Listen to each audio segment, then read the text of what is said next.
Как эффективно лечить сухой кашель? Вы должны запомнить, что кашель – это симптом заболевания, а нам с вами нужно найти причину, которая привела к кашлю, и лечить именно ее. Вот несколько рекомендаций, которые помогут смягчить кашель, если все делать вместе. Первое и самое важное при лечении кашля – это температура и влажность. То есть нужно отрегулировать параметры воздуха в комнате, где находится ребенок или взрослый. Второе – регулярное питье.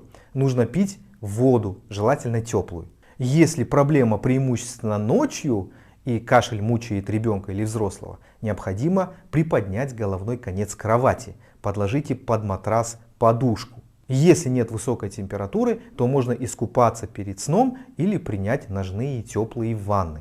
Эта процедура очень хорошо разжижает слизь в носоглотке, и из-за этого смягчается и улучшается кашель, отходит мокрота.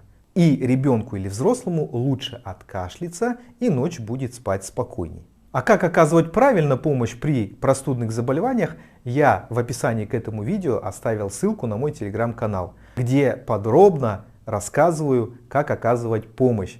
Подписывайся на телеграм-канал, ссылочку найдешь также в комментарии к этому видео, я ее закрепил. Ну и конечно же, обратиться необходимо к врачу, чтобы врач послушал вас, выяснил причину и назначил адекватное лечение.